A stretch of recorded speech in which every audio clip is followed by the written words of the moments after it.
Quisiera platicarles el día de hoy sobre algunos aspectos relacionados con las infecciones de la vía urinaria, especialmente aspectos poco conocidos de este tipo de padecimientos. Obviamente, y esto es algo bien sabido, las infecciones de la vía urinaria afectan mayoritariamente a la mujer, sobre todo en la etapa adulta. 8 de cada 9 casos de infección de vía urinaria son en mujeres. De modo tal que pues, nos referiremos aquí a el universo femenino como el que es más afectado por la infección de vía urinaria. Si ustedes toman a todas las mujeres adultas, en esencia la mitad de ellas tendrán al menos un episodio de infección de vía urinaria a lo largo de su vida. De este grupo, algo así como el 20%, que es lo que tendríamos en este diagrama en verde, tendrán un segundo episodio de infección de vía urinaria. Y de ellas, el 30% tendrán un tercer episodio. A partir de 3 episodios de infección urinaria a lo largo de la vida, ya se consideran, por definición, infecciones recurrentes.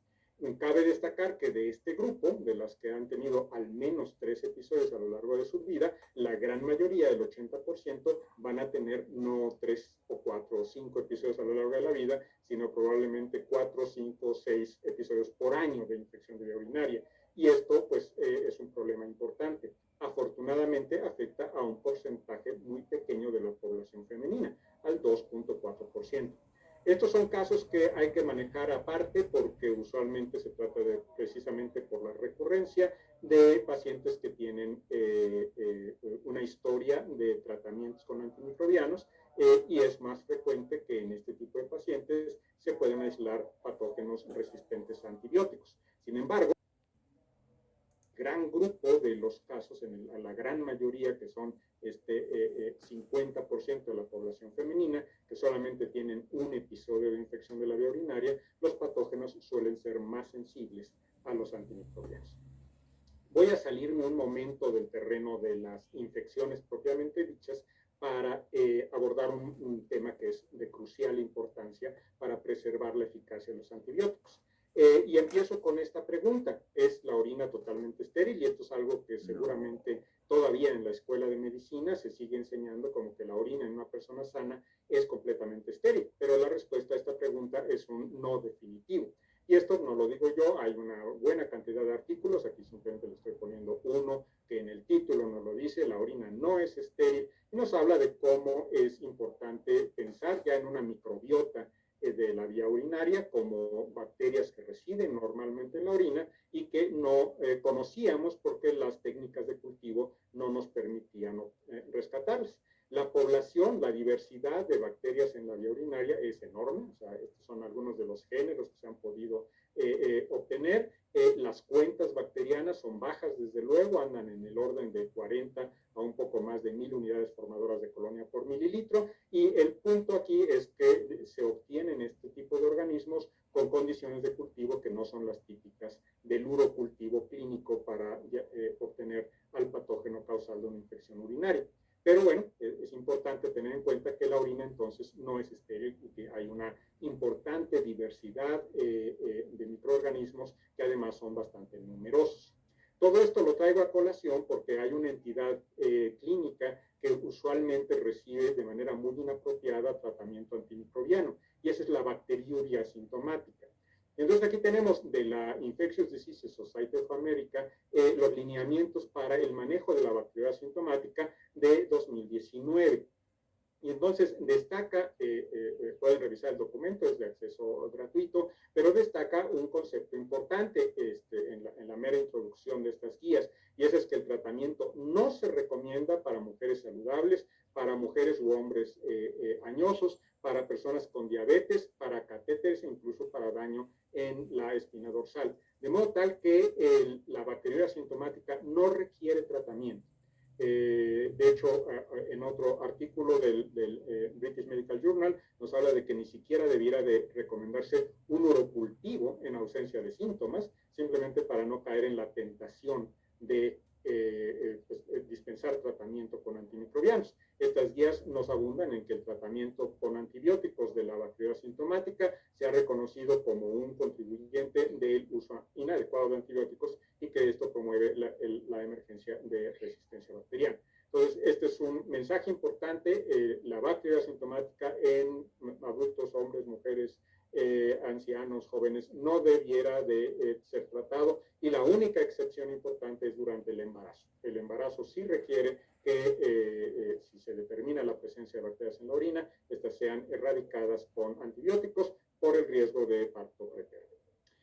Pasemos entonces ahora a cómo se manejan las infecciones de la vía urinaria, y lo que están viendo en pantalla son las opciones de tratamiento, o sea, los antibióticos que existen esencialmente para el paciente ambulatorio. Bueno, aquí están enlistados otro tipo de antibióticos que no se usan en el paciente ambulatorio, pero este es el arsenal que se emplea para las infecciones adquiridas en la comunidad. Y hay que tener en cuenta que el principal, así con mucho, probablemente por arriba del 90% de los casos de infección urinaria, son causadas por este germen, UTEC, que es la Escherichia coli uropatógena. Y pues el 10% restante usualmente se trata también de bacterias gram negativas, enterobacterias como Klebsiella, Proteus, y muy raros casos en la mujer se deben a gram positivos como Staphylococcus saprophyticus o Enterococcus. Bien, pues de este listado, de este arsenal antimicrobiano del que disponemos, pues vamos a eliminar algunos antibióticos por alguna de las causas que están abajo. Vamos a eliminar algunos por espectro inadecuado, y entonces claramente no deberíamos estar usando macrólidos ni fármacos parecidos a los macrólidos como las lincosamidas, la lincomicina, por ejemplo, o la clindamicina. No tienen nada que hacer en el manejo de la infección urinaria porque son fármacos destinados a gérmenes gram positivos, que son muy minoritarios como etiología de la infección urinaria. Las quinolonas de tercera generación, entre las que destacan Moxi y gemifloxacino, tampoco debieran utilizarse porque también estas son quinolonas destinadas a las bacterias gram positivas, y es por eso que el otro sobrenombre que tienen estas quinolonas son quinolonas respiratorias, porque son útiles en infecciones causadas por neumococos. De modo tal que hemos eliminado a los antibióticos que no cubren el espectro adecuado en el manejo de infecciones urinarias. Eliminemos por excesivos a la mayor parte de los carbapenémicos, y afortunadamente todavía podemos hacer esto. Afortunadamente la resistencia a este tipo de antibióticos o a las cefalosporinas de tercera generación, que están justo antes, no ha llegado a los niveles a los que se haría necesario el uso de imipenem o meropenem para una infección urinaria adquirida en la comunidad. La probable excepción a esta eliminación de carbapenémicos sea el ertapenem, que es así como un carbapenémico light, no tiene actividad contra pseudomonas, se puede aplicar por la vía intramuscular y podría ser una opción importante para el manejo de una pielonefritis que todavía se quiera manejar en el paciente ambulatorio. Y eliminemos, por último, por una alta resistencia, a tres fármacos que pues, es lamentable pensar que ya no los podemos utilizar empíricamente. Y esas son las aminopenicilinas, ampi y amoxicilina solas, si van unidas a un inhibidor de beta-lactamasa todavía son utilizables. A los antifolato, y aquí es la típica combinación de sulfametoxazol trimetoprim, y a las quinolonas de primera generación, que es el principal representante del ácido anhidríxico. Quiero enfatizar aquí que me estoy refiriendo a eliminar estas opciones de la terapia empírica. O sea, si ustedes tienen un antibiograma de un urocultivo que les dice que el patógeno es sensible a cotrimoxazol o a ampicilina, pues desde luego esas son las mejores opciones para el manejo, porque son pues, muy seguras, muy baratas, y esto pues sería la mejor opción, pero con el respaldo de un antibiograma que demuestre sensibilidad. En su ausencia, pues debemos de asumir que pues, por arriba del 70% de las Escherichia coli uropatógenas son ya resistentes a ampicilina, alrededor de la mitad de las uropatógenas son resistentes a sulfametoxazol trimetoprim, y algo muy similar ocurre en el caso del ácido anhidríxico, que ya de hecho ya muy rara vez vemos los reportes de susceptibilidad en la literatura o en los reportes de laboratorio clínico. Entonces nos estamos quedando con unas cuantas opciones. Nos estamos quedando con la combinación de aminopenicilinas con un inhibidor de beta-lactamasas, en donde el principal representante es amoxicilina clavulanato, cefalosporinas de segunda y tercera generación, porque son las que cubren con el espectro adecuado, y las quinolonas de segunda generación, que son Norflo, Cipro y Levofloxacin. Faltan algunas opciones que seguramente algunos de ustedes ya están alarmados porque no se mencionan, y esas son dos opciones importantes, son la nitrofurantoína y la fosfomicina. De hecho, para la nitrofurantoína, la única indicación es precisamente la de infección de vía urinaria, específicamente las infecciones bajas, la cistitis. La fosfomicina tiene algunas indicaciones mucho más amplias, se trata de un antibiótico de mucho mayor espectro, pero pues también se utiliza en la infección de vía urinaria en una presentación muy particular a la que me referiré más adelante, que es la fosfomicina trometamol. Una sola toma de fosfomicina trometamol de 3 gramos debiera de ser suficiente para solucionar un caso de cistitis aquí en la comunidad. La nitrofurantoína es un antibiótico excepcional, tiene unas tasas de resistencia muy bajas y eso lo hace extraordinariamente efectivo contra la infección baja de la vía urinaria. Desafortunadamente en México solo tenemos la presentación que hace necesaria la administración de 4 dosis diarias, una cada 6 horas, y esto disminuye sensiblemente el apego de los pacientes al tratamiento. Y pues lamentablemente el mejor antibiótico del mundo no funciona si los pacientes no se lo toman. De modo tal que, pues, aunque en el papel la nitrofurantoína debería hacer un muy buen trabajo, en la vida real la eficacia de la nitrofurantoína queda muy limitada por el desapego de los pacientes. De la fosfomicina voy a platicarles un poco más adelante. Entonces, estas son nuestras opciones para el manejo de la infección de vía urinaria. Déjenme platicarles un poco más sobre las quinolonas de segunda generación, Norflo, Cipro y Levofloxacin. Y bueno, entonces lo que tenemos que pensar es en qué tipo de antibióticos, en la farmacodinamia de estos antibióticos y en qué tipo de antibióticos se trata las fluoroquinolonas comparadas con otras opciones. Este es un gráfico muy viejo, este es un gráfico de por lo menos 40 años de edad, que nos revela la farmacodinamia de una manera muy clara. Sin embargo, déjenme ir lentamente con este gráfico con ustedes. Son 3 paneles, en cada panel se muestra el crecimiento del mismo microorganismo en presencia de diferentes concentraciones de tobramicina, tomado como ejemplo de aminoglucósidos, ciprofloxacino, tomado como ejemplo de fluoroquinolonas, y ticarcilina, tomado como ejemplo de beta-lactámicos. Valga decir aquí, porque ya salió el tema de los aminoglucósidos, que personalmente yo no me parece que sea una buena elección un aminoglucósido para un paciente ambulatorio. Y que esté siendo tratado para una infección de la vía urinaria. Hay que recordar que los aminoglucósidos son colectivamente nefrotóxicos y esto pues no es muy bueno en el escenario de una infección urinaria, y hay que recordar que todos deben administrarse parenteralmente, lo cual dificulta mucho al paciente obtener su adecuada administración. Y pues bueno, hay alguna opción oral menos tóxica disponible casi invariablemente. Pero bueno, esto no se trata de pensar en la tobramicina como opción terapéutica, sino simplemente de ver el ejemplo o cómo es que estos antibióticos actúan desde el punto de vista farmacodinámico. El gráfico aquí que están viendo ustedes en círculos negros es el crecimiento de la bacteria en ausencia de antibióticos. Se parte de 6, esta es una escala logarítmica, y entonces este 6 nos quiere decir un 1 seguido de 6 ceros, se parte de 1 millón de bacterias por mililitro, y si se les deja crecer en ausencia de antibióticos, alcanzamos casi 1.000 millones de bacterias por mililitro a lo largo de 6 horas de incubación. Esta es la curva logarítmica clásica de crecimiento bacteriano, y esto es lo que ocurre en ausencia de antibióticos.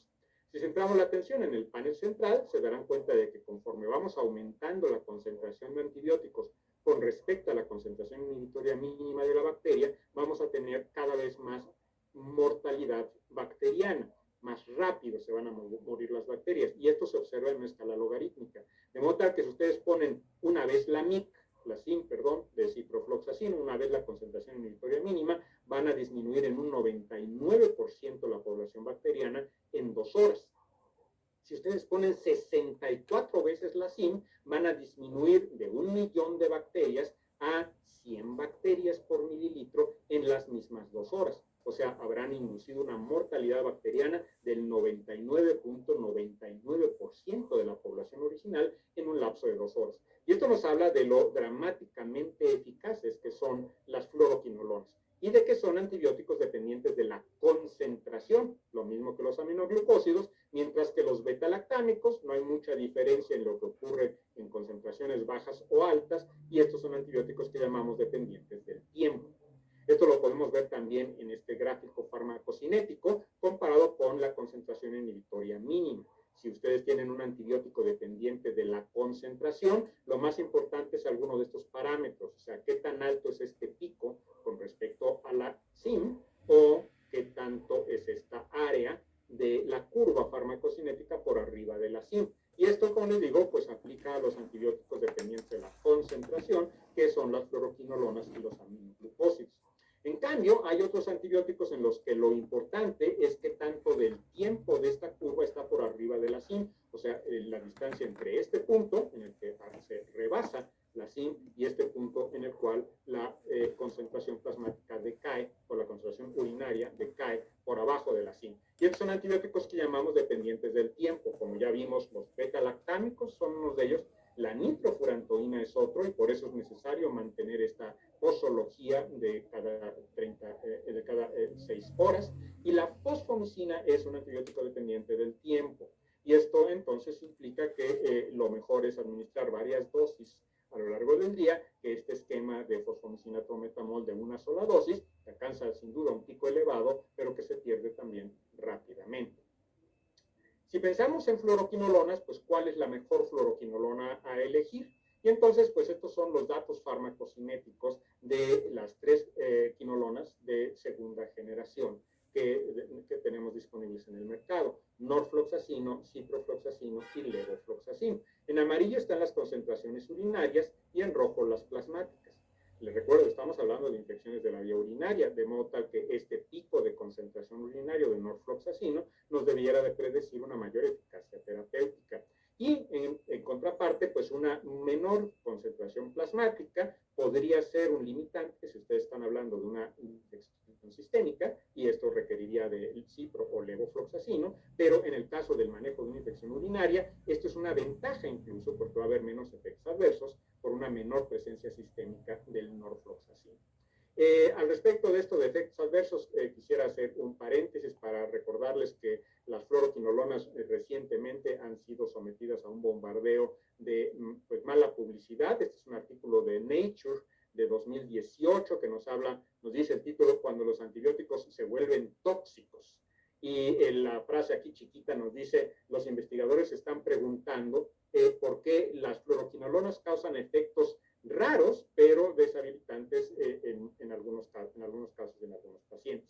Sin embargo, cuando ve uno este artículo y lo lee uno con más calma, se da uno cuenta de que hablar así de fluoroquinolonas en general es bastante injusto, porque pues, va uno a revisar los casos que este artículo menciona, y aquí nos habla de esta turista que se va a las Islas Canarias, se pesca una infección de la vía aérea superior, va al médico del lugar y el médico le receta un antibiótico. Después de 3 semanas ya de regreso en su ciudad, en Ámsterdam, empieza a tener problemas en los tendones, empieza a tener problemas en los hombros, en las rodillas, hay dolor en las piernas y en los pies, hay fatiga y depresión.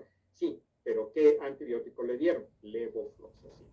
Es esta quinolona que tiene la mayor presencia plasmática, de hecho la mayor vida media dentro de este grupo de quinolonas. Segundo caso, este es un periodista que escribe un libro que se llama Píldoras Amargas, que refiere el caso de los efectos neurológicos de larga duración que tuvo su esposa después de que le dieron ofloxacino, que para efectos prácticos es lo mismo que el levofloxacino. El ofloxacino es la mezcla racémica de levo y dextrofloxacino. Y el último caso de este artículo nos habla de un policía que termina, puede ser un ciclista denodado, pues termina en silla de ruedas después de que le dieron precisamente otra vez levofloxacino. Entonces vemos que pues, no es que todas las quinolonas tengan estos efectos adversos, son las quinolonas que más tienen presencia sistémica después de la administración oral. También hay que recordar que pues el resto de los antibióticos no son precisamente inocuos. Este es un artículo que apareció el año pasado que nos dice la infección de la vía urinaria adquirida en la comunidad. El cotrimoxazol, la combinación de sulfametoxazol trimetopril, conduce a más efectos adversos que las fluoroquinolonas.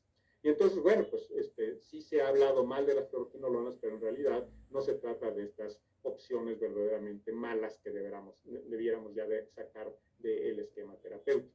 Si regresamos a las cuestiones de farmacocinética y farmacodinamia, pues recordarles que si estamos viendo concentraciones urinarias extraordinariamente altas, como estos 480 microgramos por mililitro de norfloxacino, esto nos habla de que son 8,000 veces la concentración inhibitoria mínima para Escherichia coli o casi 2,000 veces la concentración inhibitoria mínima para Klebsiella pneumoniae. Y les recuerdo lo que vimos en el gráfico anterior, con 64 veces la CIN se erradicaba el 99.99% de la población en 2 horas. Imagínense lo que pasa con 2,000 o con 8,000 veces las, ¿no? Al menos podemos esperar una mortandad de este tamaño.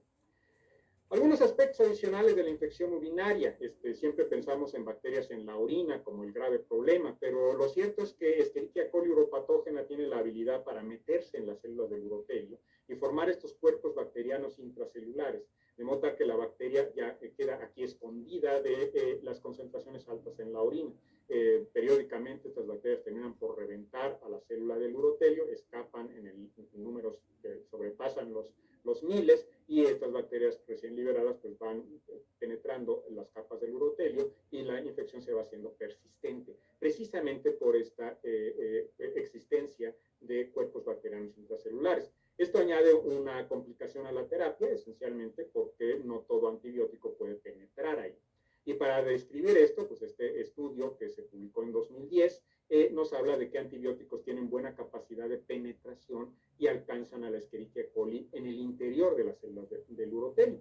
Y eso es lo que hicieron, tomaron células del urotelio humano en cultivo, las pusieron en presencia de Escherichia coli, las bacterias se internalizaron en las células y después se les puso algunos de los antibióticos que están en este gráfico. Se contaron a las células antes y después, entonces aquellas cuentas que están alrededor del 100%, quiere decir que las bacterias pues sobrevivieron la presencia de antibióticos. Aquellas barras bien por arriba del 100%, quiere decir que las bacterias se multiplicaron en presencia del antibiótico, y bueno, pues aquellas barras en las cuales el crecimiento fue suprimido incluso adentro de las células del urotelio, pues estas son las opciones válidas. Y aquí están todas las fluoroquinolonas, particularmente las 2 barras más bajitas son norfloxacino a las concentraciones que se alcanzan en la orina. Cabe mencionar que también nitrofurantoína tiene ese efecto, pero vean lo que ocurre con fosfomicina. Fosfomicina no tiene ninguna actividad contra las bacterias intracelulares, las bacterias que logran meterse al urotelio. La resistencia es ciertamente un problema y una causa de preocupación. Este es un estudio ya un poco viejo que se publica alrededor de datos mexicanos, casi 1,000 bacterias aisladas de urocultivo de casos desarrollados en la comunidad y pues típicamente de mujeres en el orden de 35 años edad promedio. Y vemos entonces pues altísimas tasas de resistencia, como les comentaba, a los aminopenicilinas, al sulfametoxazol trimethoprim, y las fluoroquinolonas, aquí representadas por ciprofloxacino, nos habla de que 1 de cada 3 Escherichia coli son resistentes. Y esto no es un problema estrictamente mexicano. Vemos aquí datos un poco más viejos, pero de otros países latinoamericanos, y vemos cómo los países como Guatemala, muy cerca de México, Venezuela, que la resistencia usualmente va de la mano de mal uso de antibióticos y de pues, bonanza económica que propicia el abuso de antibióticos, y pues para estas fechas pues todavía había una fuerte bonanza económica en Venezuela, pues vemos cómo pues las tasas de resistencia son muy parecidas. Y esto pues nos dice, pues 1 de cada 3 bacterias es resistente a fluoroquinolonas, pues no es una perspectiva muy buena. Es ciertamente mejor que amoxicilina o ciertamente mejor que sulfametoxazol trimethoprim, pero no es el mejor escenario posible. Sin embargo, quisiera recordarles que estos estudios tienen un sesgo importante, y eso lo demostró este estudio argentino. Este estudio argentino lo que mide es la resistencia en el laboratorio típico, que son los datos como los que les acabo de reportar para México, y esto lo vemos aquí representados en las barras grises, la gris clara central y gris oscura en el lado derecho, para varios antibióticos que están aquí en el gráfico. Y pueden ustedes ver cómo esas tasas de resistencia son muy parecidas a las mexicanas, casi 50% de resistencia a ampicilina, casi 40% de resistencia a sulfametoxazol trimethoprim, 27% de resistencia a cipro. Lo que este estudio aporta por añadidura es barra blanca es sustancialmente menor. Y la diferencia con la barra blanca es que aquí, en vez de que solamente se hiciera urocultivo a las pacientes que llegaron a la clínica y el médico las envió al laboratorio, que suelen ser una minoría, y precisamente estos pacientes con infección recurrente, la barra blanca nos representa a lo que aporta este estudio, que es que todo aquel paciente, hombre o mujer, que llegara al hospital y tuviera una infección de la vía urinaria aquí en la comunidad, a todos se les hacía urocultivo. Y entonces, pues vemos cómo la resistencia es más baja de lo que reportan los estudios clásicos. Pero vean notablemente lo que pasa con las fluoroquinolonas. La resistencia baja de 27% a 3.7%. ¿Esto qué nos dice? Que este 27% muy probablemente representa a ese grupo muy minoritario de mujeres con infección recurrente, son el 2.8%, pero este 33.7% de resistencia, que es bajísimo, muy parecido al caso de nitroflorantoína, nos representa en realidad a la mayor parte de las mujeres que tienen un episodio o dos, cuando mucho, de infección urinaria a lo largo de su vida. Déjenme salirme ahora de esto y presentarles, estoy por terminar, un par de estudios clínicos interesantes. Este primer estudio clínico apareció en el British Medical Journal de 2015 y nos habla de la comparación de ibuprofeno contra fosfomicina en el manejo de infección urinaria no complicada en mujeres. Y aquí salta a la vista casi un problema ético, ¿no? ¿Cómo es posible que en una infección diagnosticada se opte por un AINE y no por un antibiótico, y que se haya permitido esta comparación? Bueno, para la mayor sorpresa de todos, vean ustedes lo que pasa. Este es el score de la incomodidad que causa la infección urinaria en las mujeres, y parte exactamente el mismo punto en los dos grupos y termina al cabo de los 7 días en prácticamente el mismo punto. O sea, el ibuprofeno y la fosfomicina tienen casi la misma eficacia al final de la semana. Y lo que este estudio además nos dice en las conclusiones es que 2/3 partes de las mujeres con infección urinaria tratadas sintomáticamente con ibuprofeno se recuperaron sin antibióticos. O sea, la infección urinaria es autolimitada. El manejo sintomático con un AINE o con fenazopiridina, por ejemplo, podría ser suficiente en 2/3 partes de los casos. ¿Ok? Bueno. 2 años más tarde, en la misma revista, aparece un artículo que compara ahora el manejo de la infección urinaria con otro antibiótico y otro AINE. ¿Y cuáles son estas dos opciones? El AINE fue diclofenaco y el antibiótico fue precisamente norfloxacin. ¿Y qué es lo que destaca aquí? Este es un gráfico que está puesto al revés. Esta es la acumulación de resolución de los síntomas a lo largo, otra vez, en vez de 8 semanas, a lo largo de 10 días. Pero aquí sí vemos una diferencia que es estadísticamente significativa entre ambos. El gráfico, desafortunadamente, pues pareciera indicar que el diclofenaco es superior al norfloxacin. Sin embargo, en el número siguiente de la revista, es una corrección, se publica la corrección, nos habla de que hubo un error en este gráfico y que pues la línea azul representa al norfloxacino, no al diclofenaco, y viceversa. De modo tal que este gráfico está mal, hay que invertir la llave del gráfico. Y entonces pueden ustedes ver cómo la resolución de los síntomas es mucho más rápido con el norfloxacino que con el diclofenaco. La conclusión del artículo es clara: el diclofenaco es inferior al norfloxacino para la resolución de los síntomas de la infección urinaria, y el diclofenaco es más probablemente asociado a un riesgo incrementado de pielonefritis porque no se ha solucionado la infección. Entonces, bueno, nos demuestra que el norfloxacino sigue siendo una opción extraordinariamente útil en el manejo de la infección urinaria, pero nos mantiene la noción de que el manejo sintomático es también valioso y que el 60% o 66% de las mujeres puede ser que eso sea suficiente.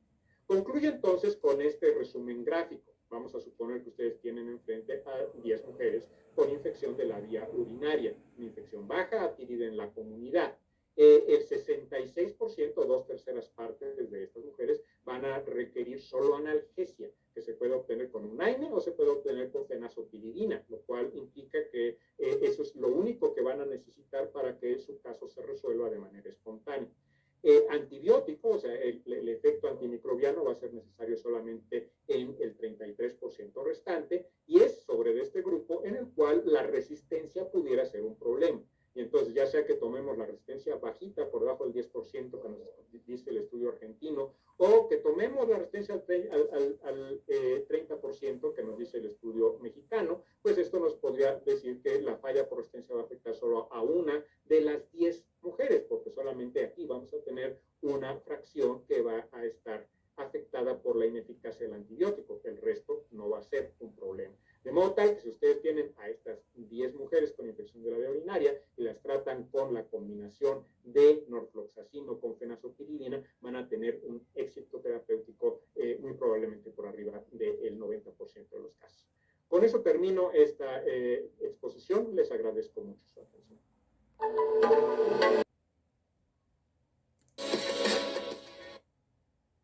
Doctor Carlos Amabili, muchísimas gracias por su extraordinaria conferencia. Gracias. Ha sido muy extensa, muy ejemplificante y muy enriquecedora. Quiero, si usted me lo permite, iniciar nuestra sesión de preguntas y respuestas, gracias a las aportaciones de quienes nos han seguido en estos minutos. Y voy a empezar con la primera pregunta, que habla sobre la utilización de fármacos en esta condición clínica que usted menciona, en las personas o la mujer embarazada en la primera y segunda y tercera semana del embarazo también, básicamente. Bueno, desde luego las quinolonas están contraindicadas, o sea, esta sí es una contraindicación formal. Todas las quinolonas están contraindicadas durante el embarazo, a todo lo largo del embarazo.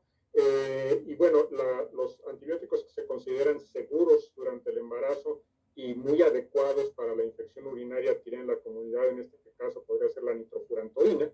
Y bueno, aunque no me referí muy amablemente a la fosfomicina, porque no tiene una eficacia terapéutica alta, es en cambio un antibiótico muy seguro durante el embarazo.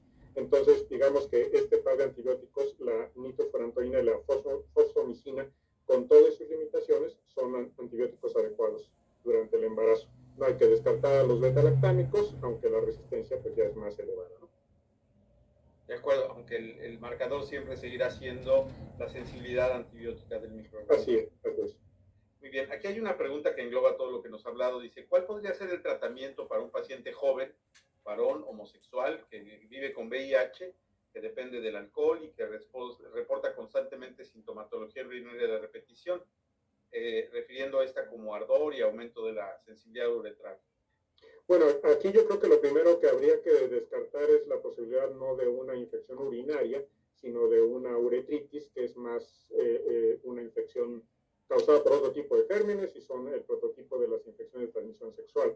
Este es un universo enteramente distinto, porque podemos estar hablando de Neisseria, clamidia, micoplasma, etc. Entonces, primero habría que descartar eso, y si no es el caso y si es una infección urinaria, pues darle el tratamiento adecuado. Yo creo que las quinolonas son adecuadas si se trata de episodios agudos, pero para el manejo repetido, las quinolonas no son el mejor antibiótico, porque pues, los tratamientos tienden a ser tratamientos cortos para episodios agudos, ¿no? De acuerdo. Fíjese, su respuesta está vinculada a esta siguiente pregunta. Dice, ¿qué tiempo indicaría las quinolonas de esta segunda generación? Y esto pues nos da pie, por supuesto, a la duración de los tratamientos en esta es una pregunta que ha tenido cambios a lo largo de la historia. Usualmente se empezaba con tratamientos de 5 o 7 días para infecciones bajas, o incluso de 14 días para una infección alta, o infecciones ya en el terreno de las infecciones complicadas. Sin embargo, la experimentación clínica nos ha permitido, y esto es medicina basada en evidencia, ir acortando los periodos de tratamiento. Desafortunadamente no todas las quinolonas han sido ensayadas en este esquema, de modo tal que, por ejemplo, el ciprofloxacino ya está bastante más que demostrado que una cistitis no complicada solo requiere 3 días de tratamiento, y cualquier cosa por arriba de 3 días ya es un abuso del antibiótico, pero otras quinolonas no ha sido demostrado, de modo tal que no se puede recomendar. Específicamente en este caso norfloxacino, pues no hay la evidencia y siempre se tendrá que recurrir a los 5 o 7 días de tratamiento que dice la IPG. Pero esos son usualmente el máximo de duración de un tratamiento para una infección baja adquirida en la comunidad. De acuerdo. Muchas gracias por su respuesta, doctor. Aquí hay una pregunta muy interesante sobre condiciones crónicas.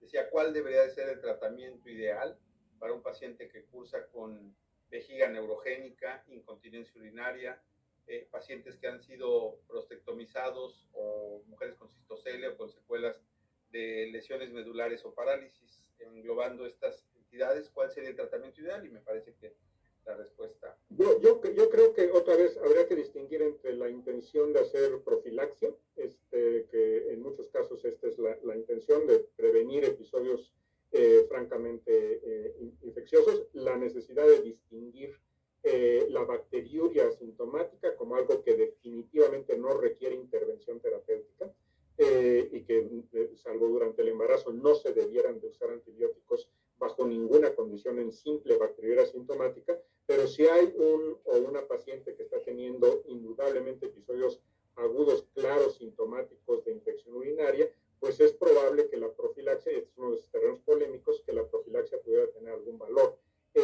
Yo creo que el antibiótico que más evidencia tiene en ese sentido es la nitrofurantoína, tanto porque se puede administrar a una dosis baja de 50 miligramos cada 24 horas, preferentemente en la noche, como porque la resistencia, afortunadamente, entre la mayor parte de los uropatógenos sigue siendo bastante baja a este antibiótico. Entonces, esta sería probablemente la mejor elección, pero habría que adecuarla a cada situación, ¿no? Pero en genérico, yo creo que esta sería la respuesta que englobaría todos los casos que me mencioné. Muchas gracias, doctor, por sus respuestas. Vamos al terreno de los niños. Aquí hay una pregunta muy interesante. Si el uso de quinolonas está limitado para la mayoría de las circunstancias en edad pediátrica, ¿cuál sería su elección para una profilaxis en los niños en el caso de que existiera la indicación?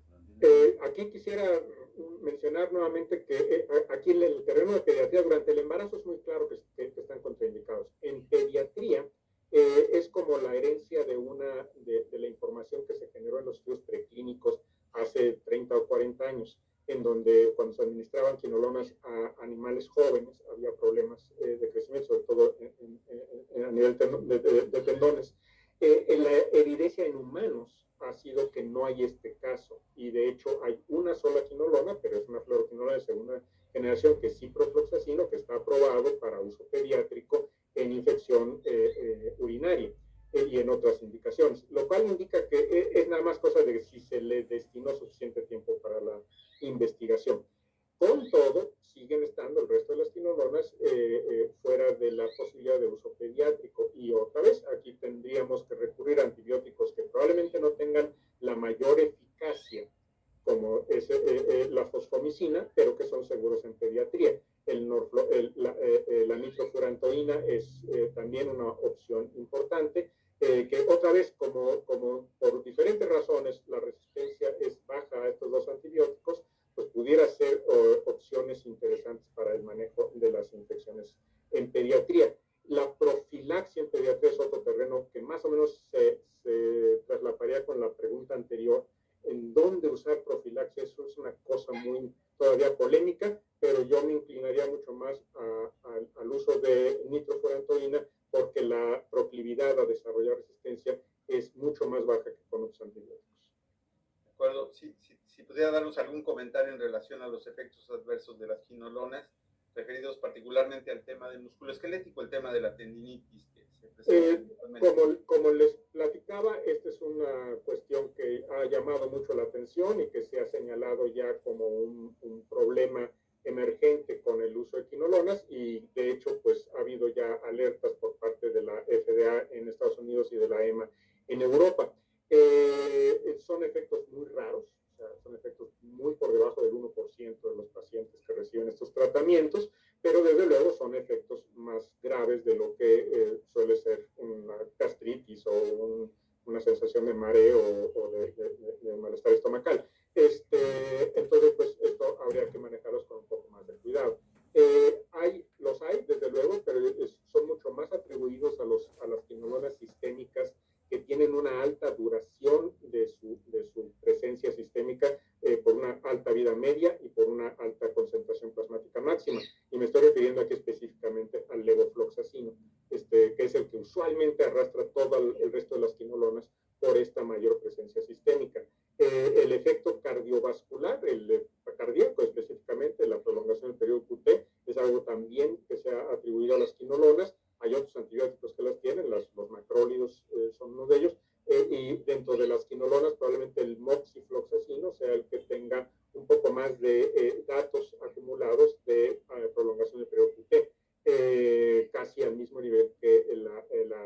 claritromicina, hablando de macrólidos, ¿no? Estos son los efectos que se pueden considerar así como de cuidado, pero debo insistir, son muy raros y son efectos que pues se centran en las quinolonas con mayor presencia sistémica. De acuerdo, tenemos una pregunta, me parece muy elocuente. ¿Cuál sería el papel de medicamentos como la claritromicina en infección de vías urinarias? Yo pensaría que a menos que haya un caso excepcional por un gram positivo que sea resistente a otras opciones, la claritromicina no es un antibiótico que se utilice, que se elimine por la vía urinaria, sino se elimina muy mayoritariamente por la vía biliar fecal, de modo tal que las concentraciones urinarias son bajas. Los macrólidos en general son antibióticos con mucho mayor actividad contra gram positivos que contra gram negativos. Escherichia coli esencialmente no es sensible a macrólidos en las concentraciones terapéuticas y mucho menos en las concentraciones urinarias. Entonces, yo pensaría que el grupo de los macrólidos y de antibióticos que tienen el mismo mecanismo de acción, como las glincosamidas, la clindamicina, por ejemplo, que la he visto en recetas para vías urinarias, no tiene nada que hacer. O sea, tendría que ser casos muy particulares. Estoy hablando de infección de vías urinarias, habría que distinguir aquí a las infecciones prostáticas, que son otra cosa, y aunque todo vaya por el mismo camino, la próstata está por fuera de la vía urinaria, y los antibióticos que van por la orina realmente no permean a la próstata. Entonces, esto es una cosa enteramente distinta y eso lo quiero mencionar desde ahorita, ¿no? Entonces, probablemente la claritromicina pudiera tener alguna posición en el tratamiento de la prostatitis, pero no de las infecciones de la orina. De acuerdo, aquí hay una pregunta relacionada a los coadyuvantes. Uno es la acidificación a través del uso de ácido ascórbico y la segunda, el uso de lactobacilos. Y la pregunta hace referencia en particular a lactobacilos que se utilizan por la vía vaginal que eventualmente pueden tener un efecto. Si pudiera darnos su opinión al respecto. El ácido ascórbico esencialmente, el papel que se le ha atribuido es como un acidificante en la orina y que esto de alguna manera disminuye la facilidad con la que las bacterias se reproducen en la orina. Tiene algunas otras cuestiones, algunas otras evidencias in vitro, pero ha sido muy difícil trasladarlas al papel in vivo. Modifica, la acidificación de la orina modifica la filtración glomerular de antibióticos. Entonces, algunos antibióticos, como por ejemplo la nitrofurantoína, si se administra junto con ácido ascórbico, disminuye la concentración en la orina, pero aumenta la concentración en el parénquima renal, y esto entonces podría facilitar el uso de nitrofurantoína para una infección alta de la vía urinaria, aunque esto no está en IPP. El caso contrario ocurre con las quinolonas. Si ustedes administran ácido ascórbico junto con una quinolona, se elimina más la fluoroquinolona y se incrementan las concentraciones urinarias. Entonces, ¿qué es exactamente el papel del ascórbico? Es difícil decirlo, si es realmente que se acidifica la orina y eso perjudica a la bacteria, o que modifica la farmacocinética urinaria de los antibióticos. Los probióticos, la verdad es que la evidencia todavía es muy incompleta, muy controversial, muy dispareja, entonces yo no me atrevería a decir que haya alguna pieza de evidencia sólida que diga que los probióticos sean de utilidad para la infección urinaria. Doctor, rápidamente le ruego sus conclusiones. Hemos llegado al tiempo, no sin antes darle las gracias por su intervención. Muchas gracias. Yo creo que pues este terreno de las infecciones de vía urinaria, con todo y que lo pensamos ya como algo ya visto y reanalizado, ha seguido un camino en evolución, partes por la resistencia bacteriana. No hemos tenido afortunadamente cambios en la etiología, pero probablemente vayamos a tener cambios pronto en los tratamientos y en los tratamientos sobre todo preventivos. Hay opciones en el futuro cercano, desafortunadamente todavía no hay. Doctor, muchísimas gracias por su conferencia y esta sesión de preguntas y respuestas.